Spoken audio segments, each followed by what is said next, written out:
नमस्कार, आदाब, सत श्री अकाल and very good evening to all the viewers of news reviews. मैं दलजीत वजीर हाजिर हूँ अपने show chit chat with Daljeet Wazir में।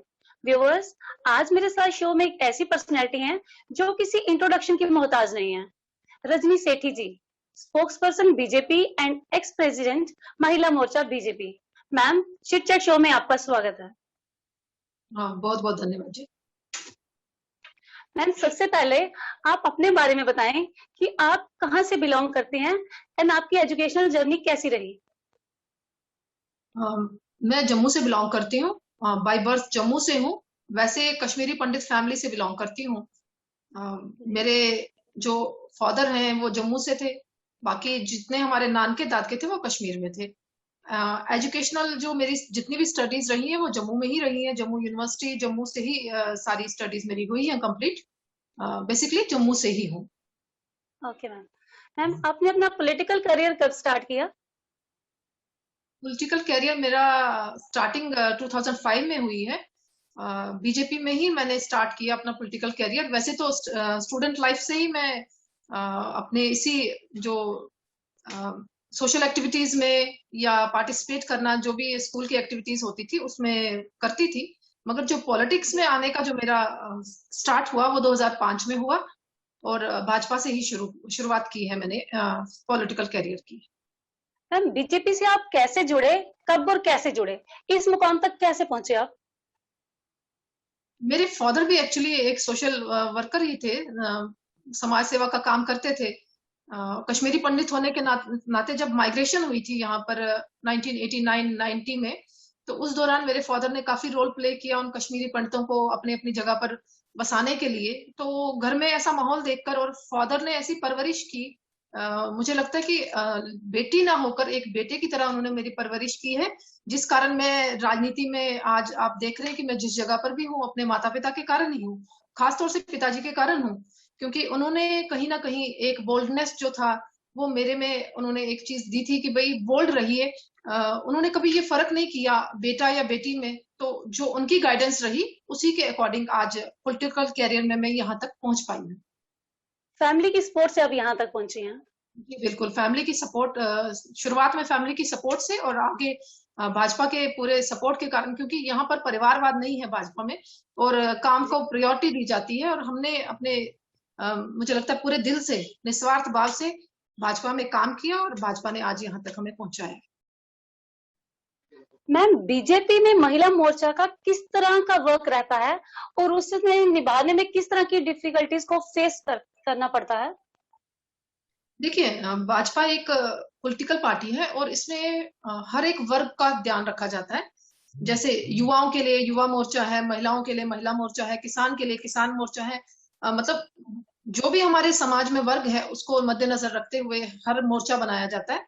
तो महिलाओं की समस्याओं को लेकर या महिलाओं की राजनीति में भागीदारी को लेकर महिला मोर्चा का गठन किया जाता है, ताकि अगर कल को कोई भी चुनाव हो और जमीनी स्तर पर, क्योंकि महिलाएं जो है हमारी 50% आबादी रखती हैं हमारे समाज में, तो उनको समझाने का काम अगर कोई करेंगी तो वो महिलाएं ही करेंगी। क्योंकि जो महिला दूसरी महिला से समझ पाती है वो शायद पुरुष उसको नहीं समझा पाता।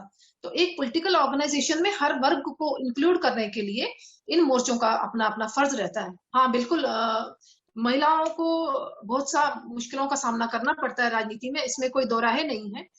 क्योंकि राजनीति कोई आसान राह नहीं है। और मुझे लगता है कि भाजपा ही एक ऐसी पार्टी है जहां महिलाओं का सम्मान होता है। बाकी पार्टियां भी हम लोगों ने देखी है, उनमें गए नहीं है, उनमें इंक्लूड नहीं हुए हैं, मगर सुनने में जो आता है बाकी पार्टियों में महिलाओं का इतना सम्मान नहीं होता जितना मेरी अपनी पार्टी भाजपा में होता है। और हम अपने मान सम्मान से वहां पर काम करते हैं। जी मैम। मैम, धारा 370 और 35A खत्म होने के बाद आप जेकेयूटी में महिलाओं की उन्नति को कैसे देखती हैं?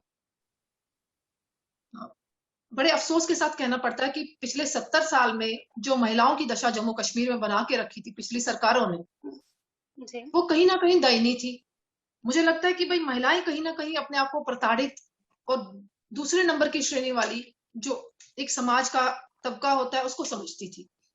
महिलाओं को जब से ये पता लगा और धारा 370-35 से जब से खत्म हुआ, जम्मू कश्मीर की महिलाएं भी अपने आप को बराबरी का दर्जा समझने लगी हैं कि जैसे हर स्टेट में एक महिला को दर्जा दिया जाता है, वैसे ही हमारे जम्मू कश्मीर में भी हर महिला को वो सम्मान उसके बाद दिया गया। कहीं ना कहीं वो वंचित थी अपने हकों से, क्योंकि जहां पली बड़ी, जहां परवरिश हुई, उनके वहां हक हकूक सब खत्म हो जाते थे धारा 370 के कारण। और जब धारा 370 खत्म हुई, यहाँ की महिला की अगर कहीं बाहर के पुरुष के साथ शादी हुई तो पहले क्या होता था कि उसके हक खत्म हो जाते थे। अपने मायके बिल्कुल। के किसी प्रॉपर्टी राइट नहीं था, उसके बच्चे के पास स्टेट सब्जेक्ट राइट नहीं था, उसके हस्बैंड के पास यहाँ जमीन लेने का कोई राइट नहीं था। तो इस 370 और 35 ए के खत्म होने के बाद मुझे लगता है कि महिलाओं को जो सम्मान खोया हुआ था इतने 70 सालों में, वो भाजपा ने ही उनको पूरा वापस कंप्लीट मिल कर। गया। जी। जी मैम। मैम, बीजेपी पार्टी की मजबूती के लिए महिला मोर्चा किस तरह अग्रसर है? बीजेपी पार्टी की मजबूती के लिए तो महिलाओं का अहम योगदान रहता है। आपने अभी देखा होगा कि कैबिनेट में किस तरीके से महिला मंत्री उन्होंने इंक्लूड किए, क्योंकि मोदी जी भी कहीं ना कहीं समझते हैं कि अगर समाज को आगे बढ़ाने का कोई काम कर सकती है तो वो एक महिला ही कर सकती है। आप समझ सकते हैं कि एक परिवार को अच्छा परिवार बनाने के लिए, अच्छा परिवार चलाने के लिए जो महिला की भूमिका रहती है वो शायद पुरुष नहीं कर पाते। जो सहन शक्ति एक महिला में रहती है वो शायद एक पुरुष में नहीं रहती। ये बात मोदी जी पूरे समाज को बता रहे हैं, और जब से वो प्रधानमंत्री बने हैं उन्होंने महिलाओं को सशक्तिकरण करने के लिए बहुत से स्टेप्स उठाए हैं। मुझे लगता है कि पॉलिटिकल पार्टी ही नहीं, किसी भी ऑर्गेनाइजेशन को चलाने के लिए महिलाओं की अहम भूमिका रहती है, और भाजपा में भी ऐसा ही हो रहा है। क्योंकि हमारे समाज का 50% आबादी जो है हमारी महिलाओं की रहती है, और महिलाओं में मोटिवेशन पावर बहुत ज्यादा होती है। वो किसी समाज की किसी भी तबके को मोटिवेट कर सकती हैं, क्योंकि महिलाएं अपने बच्चों को घर में मैनेज करती हैं, अपने हस्बैंड को मैनेज करती हैं। तो कहीं ना कहीं समाज के किसी भी वर्ग में जाकर वो लोगों को ये बता सकती हैं कि कौन सी पॉलिटिकल पार्टी उनके लिए अच्छा काम कर रही है, कौन सी पॉलिटिकल पार्टी उनके लिए डेवलपमेंट का काम कर रही है। महिला मोर्चा का यही योगदान अपनी पार्टी के लिए रहता है। ओके मैम, वुमेन एम्पावरमेंट में सोसाइटी में वुमेन के खुद का क्या रोल है? देखिए, महिलाएं अपनी पावर्स को समझ ही नहीं पा रही है। प्रॉब्लम यहाँ पे आ रही है। हर चीज हम सोचेंगे कि सरकार घोषणा करेगी तो उसके बाद हम उसको इम्प्लीमेंट करेंगे। सबसे पहले महिलाओं को ये समझना पड़ेगा कि हमारे पास पावर्स हैं क्या। उनको ये खुद मानना पड़ेगा कि उनके बगैर समाज चल नहीं सकता। तो ये चीज समझने की बहुत जरूरत है। जब तक महिलाएं अपनी पावर्स को पहचानेंगी नहीं, समाज का रवैया हमारे लिए कभी बदलेगा नहीं। क्योंकि अभी तक भी मैं देख रही हूँ जो समाज है वो पुरुष प्रधान समाज है। वहां महिलाओं को कहीं ना कहीं साइडलाइन करने की कोशिश की जाती है, चाहे जितनी भी बिल्कुल। मेहनत वो करें, चाहे जितना भी काम वो करें, मगर उनको खुद को साबित करने के लिए हमेशा आगे रहना पड़ता है। पुरुष कहीं ना कहीं किसी रास्ते से अपने को साबित कर लेते हैं, मगर महिलाएं उस रास्ते से अपने को साबित नहीं कर सकती, जो महिलाओं को पीछे रहने का कारण बनती है। जब तक महिलाएं खुद को सक्षम, बोल्ड और स्टैंड रखने वाली महिला नहीं बनेगी, तब तक समाज में वो आगे नहीं जा सकती। बिल्कुल मैम। मैम, आपको क्या लगता है जेकेयूटी में नेक्स्ट सीएम बीजेपी का होगा? जी बिल्कुल, बीजेपी का ही होगा। उसके लिए सब काम कर रहे हैं। हमारे अध्यक्ष जी रविंद्र रैना जी ने बिल्कुल सब पूरे समाज के सामने बोला है कि हम 50 से अबव सीट्स लाएंगे, और सारा जो बीजेपी का कैडर है वो इसीलिए काम कर रहा है इस समय। मुझे लगता है इतिहास मैम, रचा इस पर जाएगा। किस तरह से काम किया जा रहा है? ग्राउंड रूट लेवल से, ग्रास रूट लेवल पे हम काम करते हैं, क्योंकि हम हवा में काम नहीं करते हैं। हमारे कार्यकर्ता जो होते हैं वो बूथ लेवल तक काम कर रहे होते हैं। अभी भी हमारे जो संगठन मंत्री जी हैं, कभी जम्मू, कभी कश्मीर, कभी डोडा, अलग अलग जिलों में जी। प्रवास कर रहे हैं। मकसद सबका एक जी। ही है कि सिर्फ जम्मू में ही नहीं, कश्मीर में भी हम लोग खुलकर सीटें जीत कर सामने आए। और जो 50 का लक्ष्य हम लोगों ने रखा है, उसके बाद हमारा मुख्यमंत्री जम्मू कश्मीर में जो हो वो भाजपा का हो। बिल्कुल ma'am. Ma'am, first time Kashmir के लाल चौक में बड़े स्तर पर आजादी का जश्न मनाया गया और तिरंगा रैली भी निकाली गई। इसमें स्टेट बीजेपी का बहुत बड़ा सपोर्ट रहा। इस बारे में आप हमारे व्यूवर्स को क्या बताना चाहेंगे? ये बात क्लियर करता हूँ कि पिछले काफी सालों से हर पॉलिटिकल पार्टी ने वहां पर अपने कार्यकर्ताओं को खोया है कश्मीर में, और जी। लगातार 2014 के बाद भाजपा ने वहां पर अपना जनाधार बढ़ाया है। हमारे जी। संगठन मंत्री अशोक कोल जी वहां काम कर रहे हैं, ग्रास रूट लेवल पे काम कर रहे हैं। हमारे अध्यक्ष जी प्रवास पर रहते हैं।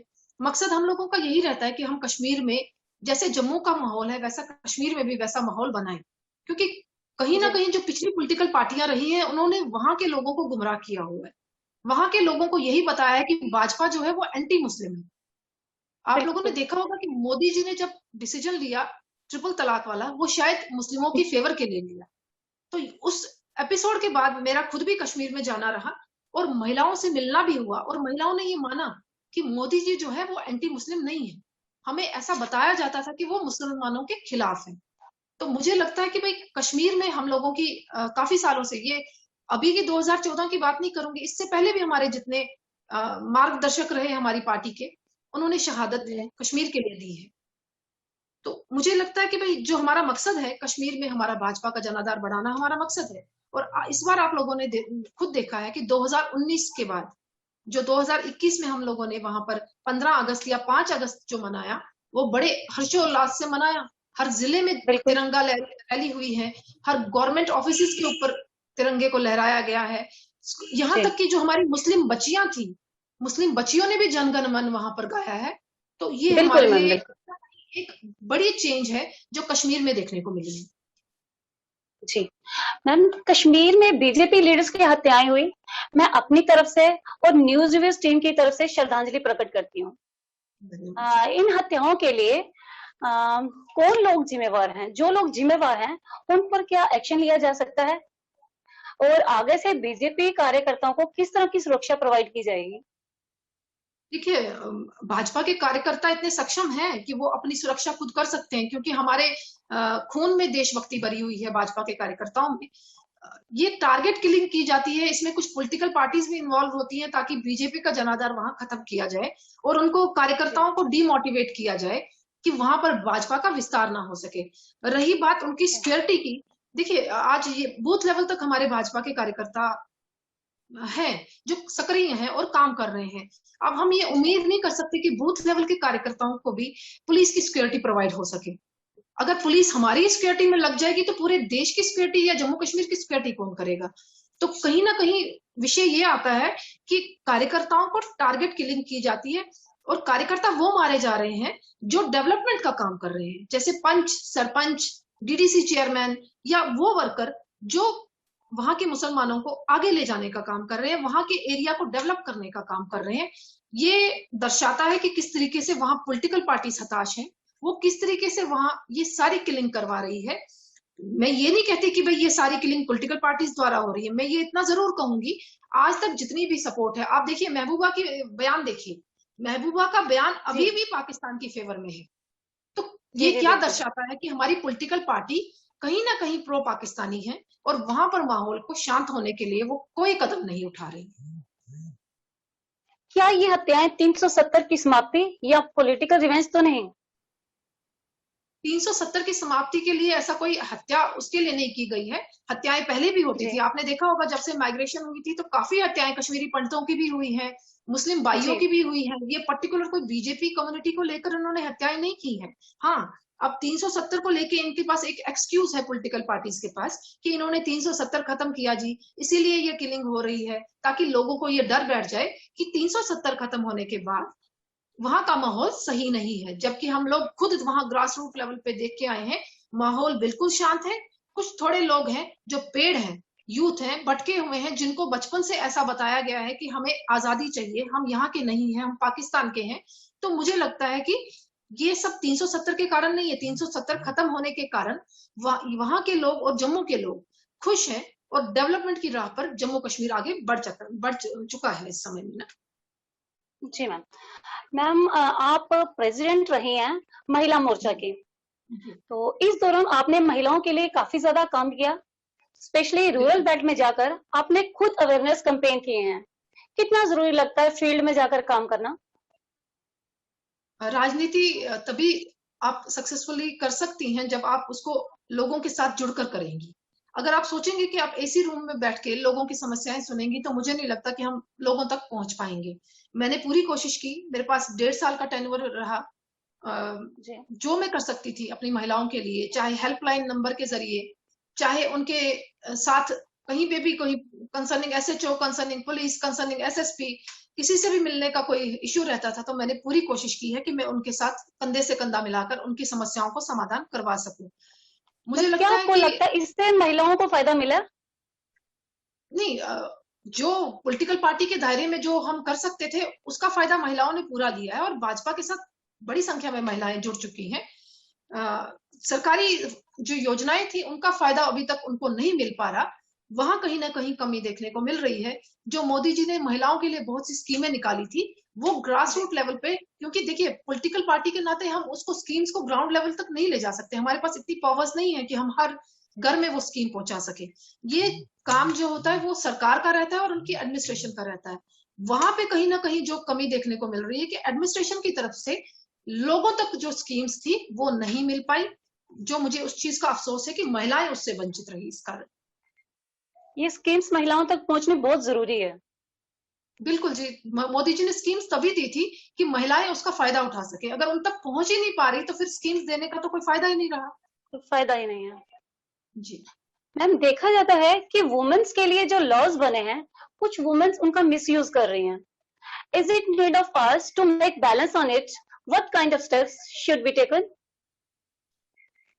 देखने को मिल रहा है लगातार। हमारे यहाँ महिलाओं के लिए, महिलाओं की सुरक्षा के लिए बहुत से लॉज बनाए गए हैं, मगर कहीं ना कहीं महिलाएं उसका मिसयूज कर रही हैं। आजकल देखने को मिल रहा है, कंसर्निंग वुमेन सेल में देखिए, कंसर्निंग पुलिस स्टेशन में देखिए, या किसी परिवार में आप जाइए, उनके mother in law, father in law ऐसा ही बोल रहे हैं कि हमें टॉर्चर किया जाता है, जबकि हम कुछ नहीं कह रहे लड़की को।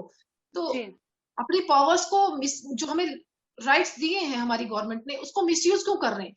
प्रॉब्लम ये हो जाती है कि अगर आप उसको मिसयूज कर रहे हैं तो जो जेन्युइन है बेचारा, जो जेन्युइन लड़की है जिसके साथ गलत हो भी रहा है, वो अगर अपनी शिकायत लेके जाती है तो उसकी शिकायत सुनता नहीं कोई। तो वो समझ में कोई आता है सुनने कि वाला शायद नहीं ये है। भी फेक ही होगा। तो जी, प्रॉब्लम वहीं पे आ रही है कि लॉस हमारी बेनिफिट के लिए बनाए गए हैं, उसको मिसयूज मत करिए।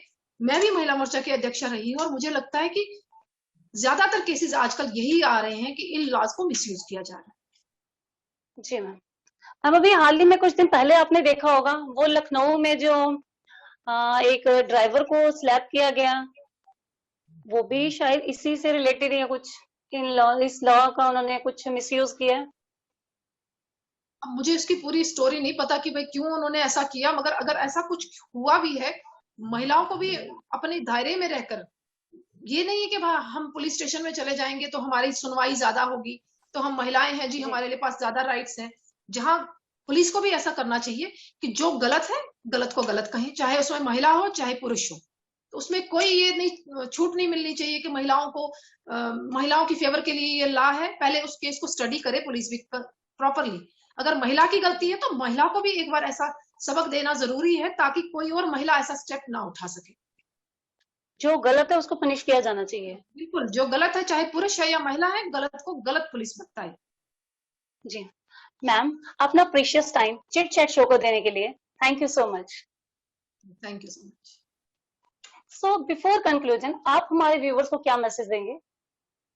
मैं इतना ही अपनी महिलाओं से कहूंगी, क्योंकि महिला हूं तो, और महिलाओं से ही ये एक मैसेज देना चाहूंगी कि आने वाला समय जम्मू कश्मीर के लिए अच्छा रहे, उसके लिए हम सभी महिलाएं एकजुट होकर जम्मू कश्मीर के हित के लिए काम करें। ये ना सोचे कि ये भाजपा की है या कांग्रेस की है, हम ये सोचे कि जम्मू कश्मीर कैसे भारत का अटूट अंग बनकर रहे, और जम्मू कश्मीर को कैसे हम डेवलपमेंट की राह पर लेकर चले। यही मैसेज देना चाहूंगी। Thank you so much ma'am. धन्यवाद। व्यूवर्स, चिट चैट शो में आज बस इतना ही। मिलेंगे जल्दी ही किसी नई पर्सनैलिटी से with our show chit chat with Daljeet Wazir. देखते रहिए न्यूज रिव्यूज। जय हिंद, जय भारत।